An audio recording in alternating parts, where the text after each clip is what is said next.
Hopefully you're staying somewhat cool in this weather. It's been a hot couple, it's nice. It's been a hot couple days, at least for me. So I'm glad to hear some people are enjoying it, but it's been kind of hot. Not used to this level, but nice and cool in here, which is nice. So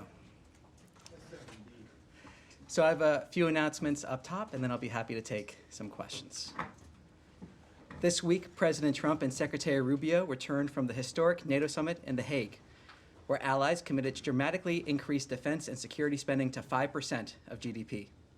This landmark pledge reflects a generational shift in NATO's posture, ensuring that NATO has the forces, capabilities, warfighting readiness, and resilience needed to deter and defend against all modern threats. This is peace through strength.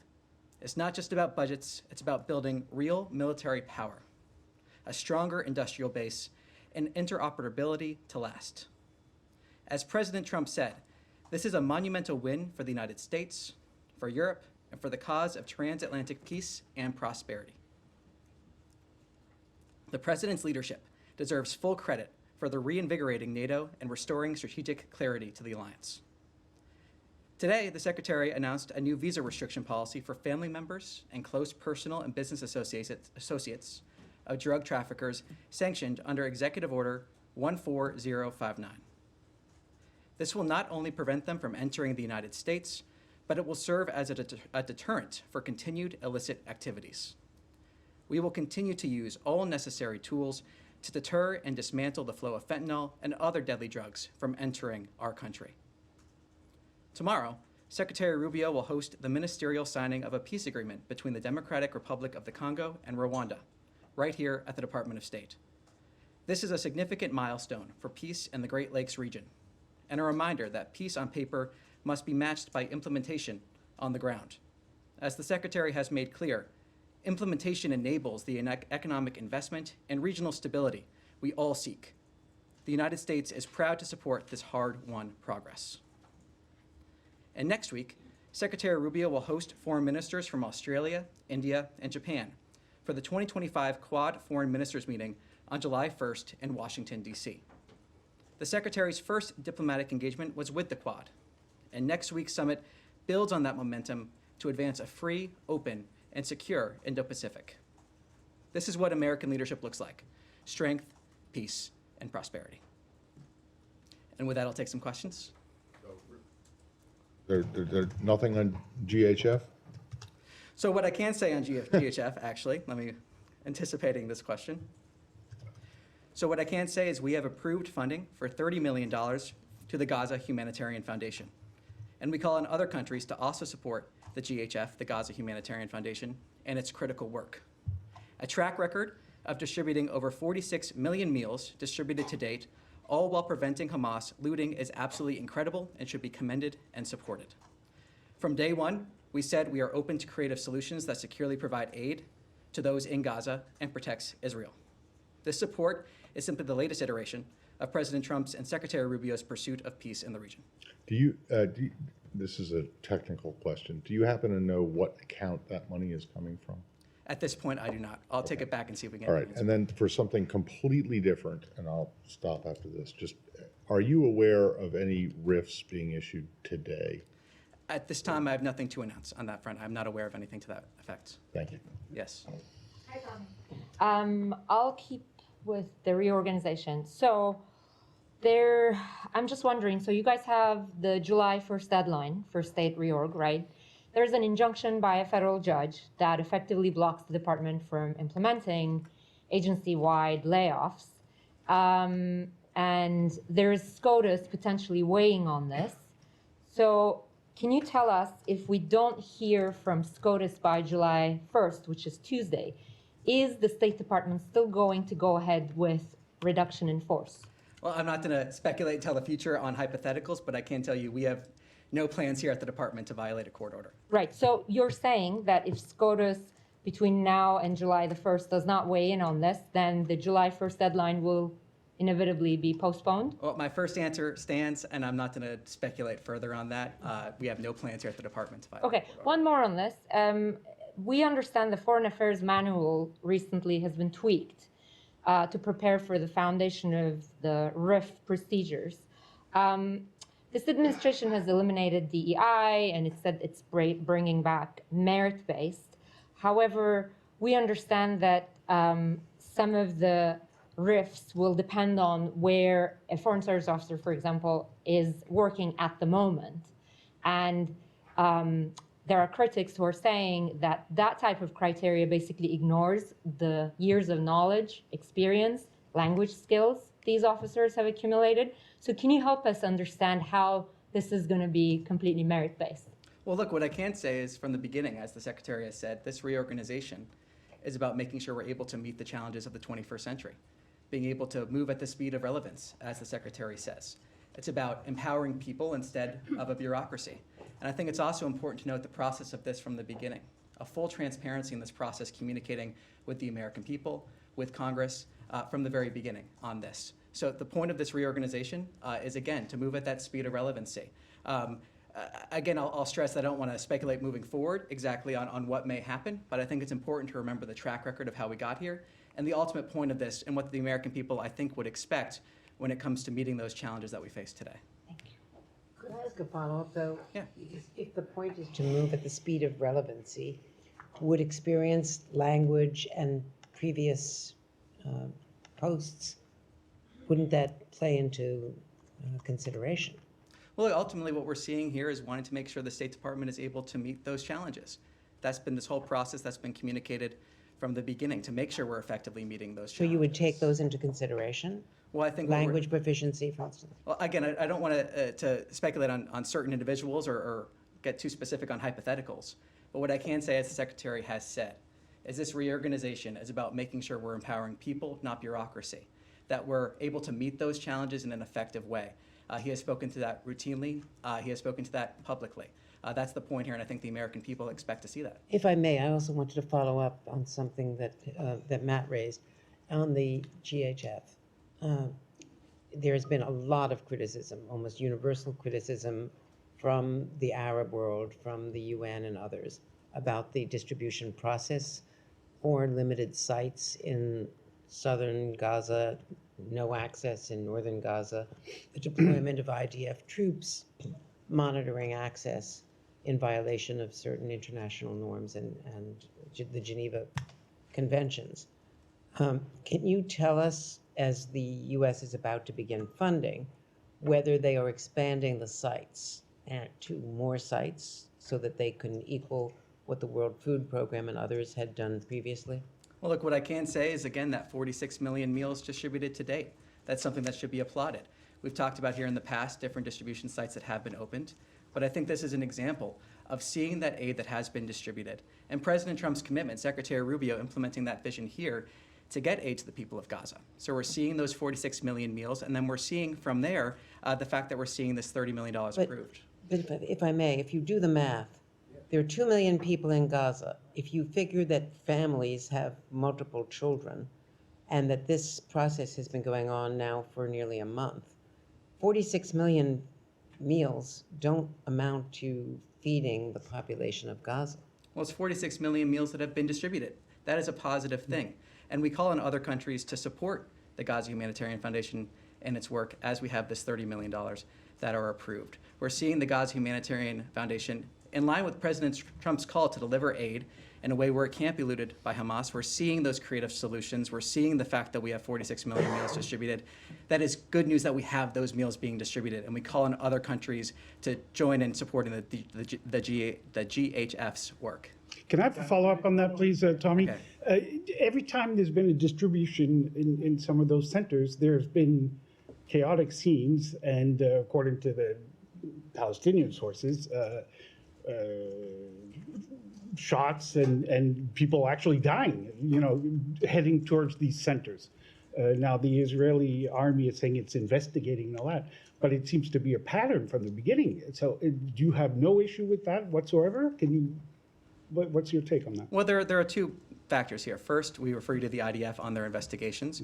Second, I would remind you that many of these reports, some of these reports, are based in Hamas propaganda. So we have two factors here when it comes to some of these reports.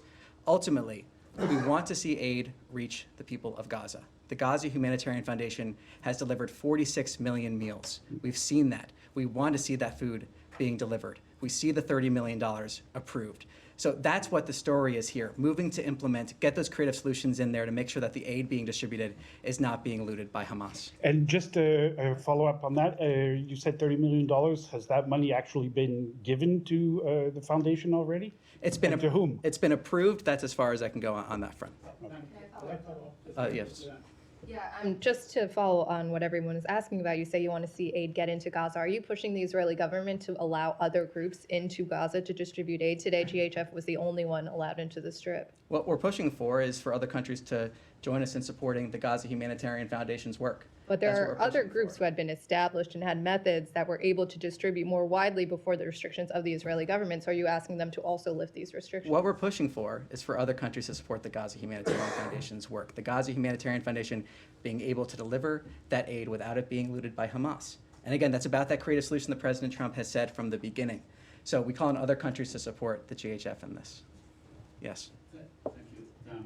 To follow up, I'm sure that 46 million meals are very good, and the Palestinians appreciate that. But that, as Andrea said, that translates to about 20 meals per person over, a period of a month, because it's been a month since they started this thing. So there are only like 4 centers.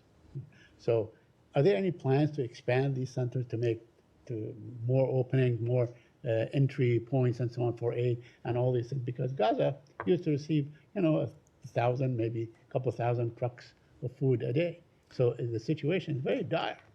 So I don't have anything to preview in terms of future plans here. I'm not going to get into that here. I can say what we've seen in the past is distribution sites opening. We've seen a ramp up of the meals being delivered. And I think, again, the story here is 46 million meals being delivered to the people of Gaza. That is the story here. Right. But just if I may All right, one more, follow up, one if I more. may follow very, very quickly.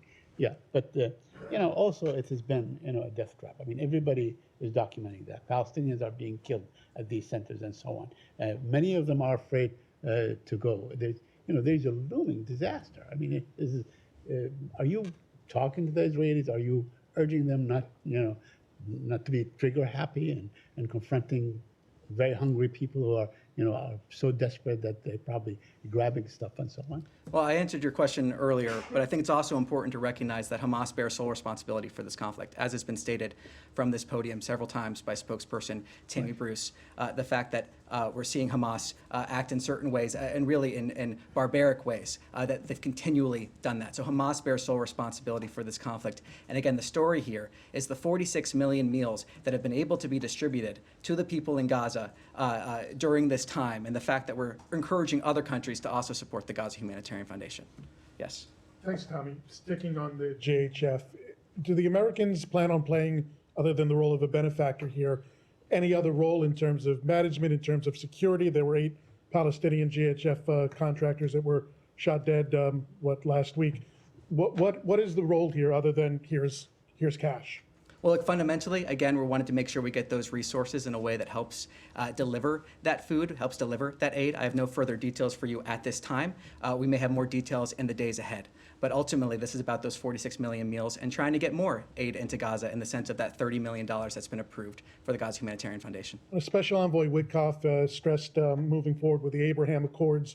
President Abbas wrote a letter to President Trump, basically, congratulating him on the Iranian ceasefire, expressing his desire to move forward with the peace process here. I'm trying to figure out, because there's been almost no discussions between, at least publicly, between the State Department and the Palestinian Authority. I know Tammy always says just because you don't see it doesn't mean it's not going on. But where if Hamas is going to be out of the picture, maybe Arab countries don't know where it's going, what is the State Department's vision for future Palestinian Authority involvement in the region? What is the vision? What is the policy? Well, right now, what we're looking at is trying to get a ceasefire. That is our focus. Our focus now is the ceasefire we need to see. Our focus is getting to that ceasefire, standing with Israel's right to defend itself, its right to protect itself. That's where we are currently. That's where our focus is. And that's where it's going to remain until we reach those goals. Yes. Tommy, I'm going to stick on this subject just for a little bit more. You keep saying that the story is the distribution of 40 plus million meals, and we're trying to just point out all of the other multifaceted angles of what's going on here, given that the government is about to invest a lot of money into this. So I'm just wondering, like, why, again, to Jenny's question, does this mean the US government doesn't support the World Food Program trying to get into Gaza right now? If not, why not? We're just trying to get a clear answer on why is it just one organization and not the others? Well, as I just said, what this indicates is the fact that we have $30 million approved for the Gaza Humanitarian Foundation. That's what this indicates. We've also seen the Gaza Humanitarian Foundation, as I was saying, been able to deliver aid in a way that is not being looted by Hamas. The story here, again, as I've said, as you pointed out, is that 46 million meals. That's the story here, and the fact that we're encouraging other countries to step up and support this. The president's been clear. He's been looking for those creative solutions to get aid into Gaza. This is one of those indicators showing a follow-through on that commitment from Secretary Rubio here implementing that vision at the State Department. And I don't know, sorry, if I could just have one more. I don't know if you've seen, in the last couple of weeks, there was an American security contractor who used to work for the organization. He wrote his experience in ZTO, and he described how the contractors, the Americans going to work for the Gaza Humanitarian Foundation, were themselves not getting enough sleep, not getting enough to eat. He describes how some of the contractors were picking up food from the ground, food that was supposed to go to the Palestinian people. I'm just going to very quickly read this to you. He said, "We're telling crying women trying to pick up food for their families that they had to go, and they were looking at this food on the ground that they desperately needed, and they couldn't take it." He said it was absolutely horrific. So when you say the story is that they are getting millions of meals out, the other side of it is that there are many more people who are not getting food, and it's not enough food, and the security situation on the ground. Other stories are starting to come out about people who are actually there. So do you have a comment on the experience of some of these contractors who you're about to fund? Well, every single one of these briefings, every single day, we have conversations about the situation in Gaza. Every single day, we have those conversations. And every single day, we've been working in terms of trying to figure out creative ways to get aid to the people of Gaza. Every single day, we've been working on that. The humanitarian situation, trying to address that. Every single day. And what we're seeing here is that $30 million commitment to this organization.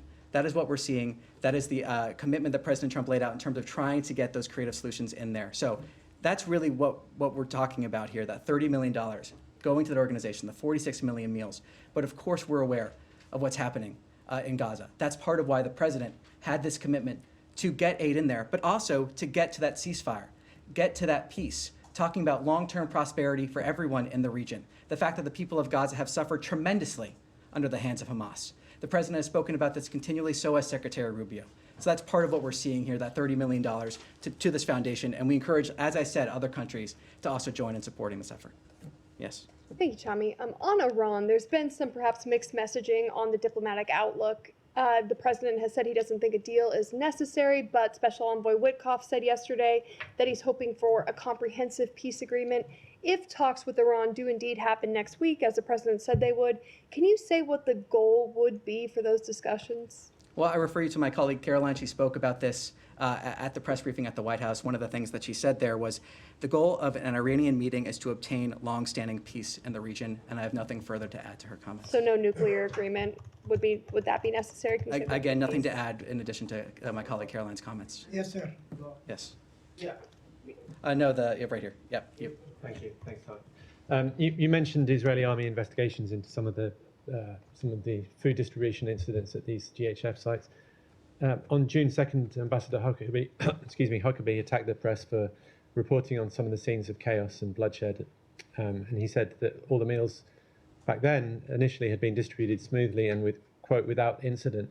Will the ambassador amend his statement against the press if the Israeli army confirms that there had indeed been chaos and bloodshed at the aid distribution sites? Well, I'm not going to speculate on the future there. What I can say is, as refer you to my earlier answer about the two dynamics that we're dealing with. And then secondly, there's been some reporting from Israel today about what happens next, assuming there's a durable ceasefire that endures, including the US and Israel talking about bringing Syria and Saudi Arabia into the Abraham Accords, and that a peace plan could help Arab countries help administer Gaza if Hamas is removed.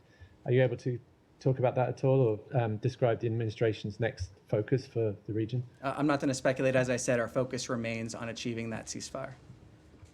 Yes. Today in Riyadh, there was a meeting between Saudi Foreign Prince Faisal bin Farhan and U.S. Special Envoy Tom Barak. Can you give us more details or read out about the meeting? Nothing to preview here. I'll take back your question and see if there's anything we're able to And I share. have a follow-up about the GHF. You said that there are investigations.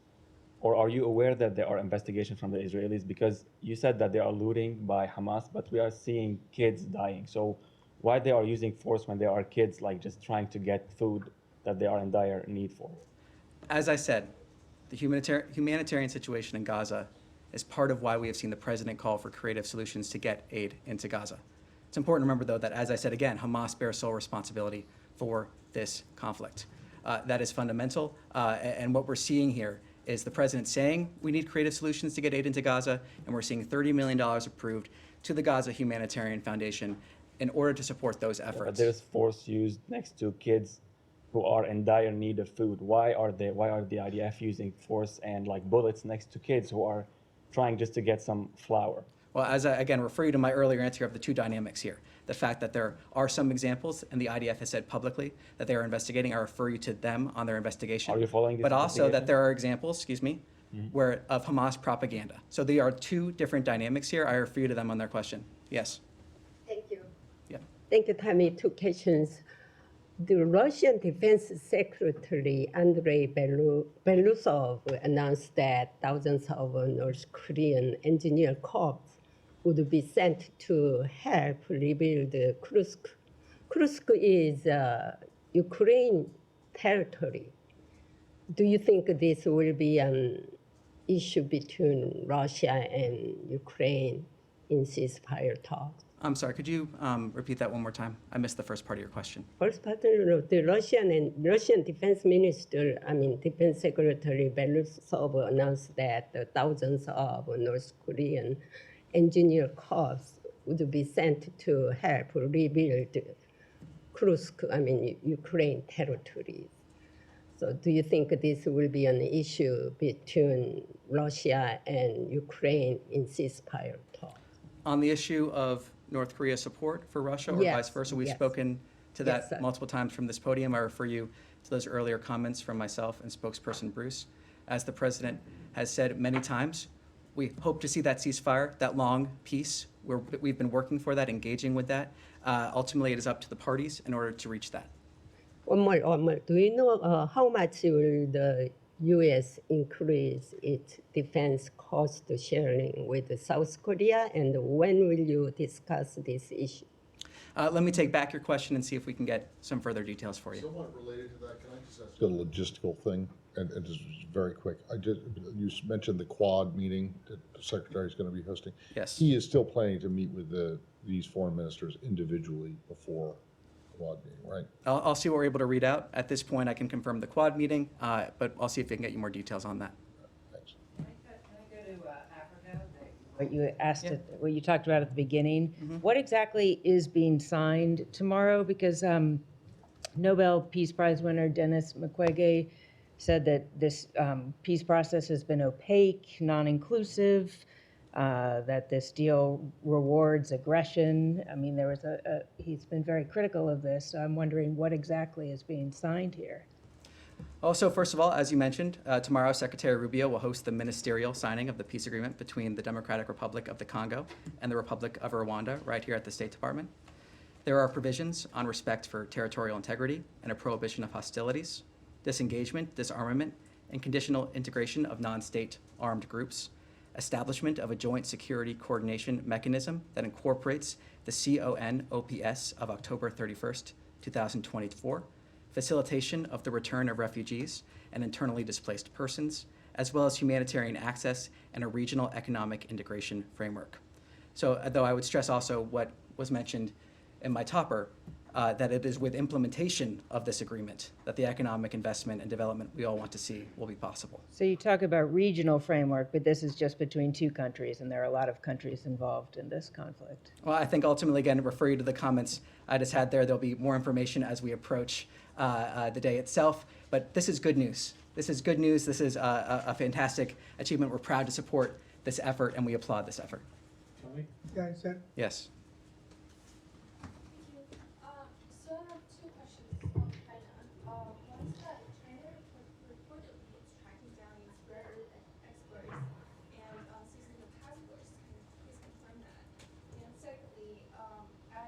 the State Department increases scrutiny on the student visas of foreign students, particularly from China.